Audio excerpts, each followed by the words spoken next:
some questions, Matthew? Thanks a lot. Matthew Lee, Inner City Press. Welcome back from your various hats that you've worn here. I wondered if we could get into kind of some examples, specific. I don't know if you're looking at the system. There have been some investigative journalists have done quite a bit of reporting on diversion of World Bank resources in Ethiopia and Gambela, a coal burning plant in Kosovo, palm oil in Honduras. They're like these examples, which I'm sure maybe as part of your mandate you've seen. Can I guess, to put a little kind of meat on the bones, how much of this is, in the case of Ethiopia, it seems like the government took the money to put it to another purpose, which involved, evicting and dislocating a lot of people. Did you look at particular projects, or did you look at sort of their systems in Washington or in their regional hubs? First of all, just by way of defense, and I shouldn't even say it at the press conference, but as you well know, UN reports are 10,700 words long, Right. which imposes impossible constraints in this sort of context. I'm aware of all of the reports that you mentioned. I've read them all. I know the stories, the case studies. My main, and I think in each of those instances, one would like to see a more robust bank response, particularly in relation to resettlement issues, in relation to, for example, the treatment of the World Bank translator in the Ethiopian case.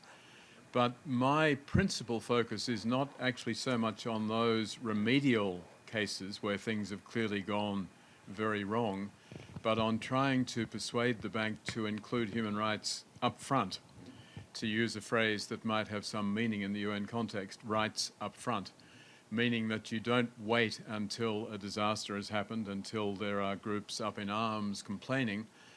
You try to work these rights considerations in from the outset. And I think if the bank had done that in the cases that you mentioned, the outcomes would almost certainly have been much better. But even more importantly, I think if they started to do it in all of their projects, you would get much better results. So, I mean, this is not a concrete example as you would want, but if you go back to gender, if you have a particular country project and you're aware of the fact that women are, not allowed to work in the country, I'm not suggesting for a moment that you would say, oh, well, we can't operate under these circumstances because there's a violation of the CEDAW obligation. But the bank needs to factor that in designing the project. It needs to explore whether there are ways in which dispensations could be given for women, ways in which they could be involved in through different modalities which start to break down the gender barrier, which will obviously significantly reduce the effectiveness of the project if it remains in place. And I think it's by having that up front and by being able to talk to governments and say, listen, Minister, we'd like to see some movement on this side. You've got these obligations under the CEDAW Convention. You've read our material that the project will be far more effective if women are empowered.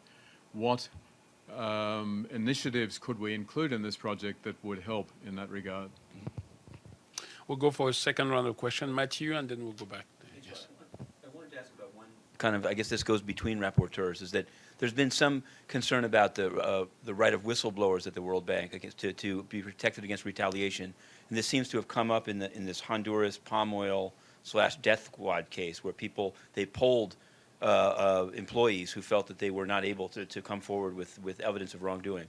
So I wonder, do you think that there's a nexus between the ability of staff to come forward? I know that may seem remedial, but it seems like this was like a death squad, so it seemed pretty important. And just to sort of, I'm wondering whether in future reports you might look at the International Monetary Fund, or if in some way the UN itself, and whether you think that the close personal relationship between the Secretary General and Dr. Kim, I mean, he's already kind of praised him publicly. Do you think it's a difficult sell to convince the Secretary General that there's some problem with the World Bank under Dr. Kim?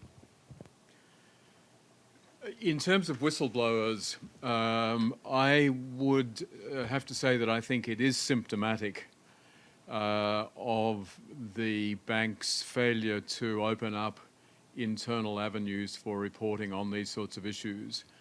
I think there is a pretty clear discouragement in place. I think this is the sort of issue that the independent evaluation group within the bank should be encouraged to look at, because there's a broader set of issues which do clearly relate to human rights. In terms of the relationship between Dr. Kim and Secretary General Ban, I would hope that the goodwill that the two of them clearly have towards one another could translate into the Secretary General persuading the President that it's time to adjust policy. I think it's very much in their own interests. I think that it could be done in ways that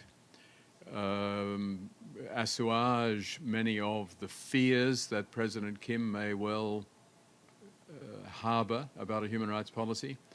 I think the Secretary General could point to the experience of UNDP, of UNICEF, even of Rights Up Front, none of which have been perfect by any means, as we well know, but as indicating that you can have a pretty robust human rights policy in place without the ship sinking, as the bank sometimes seems to think would happen.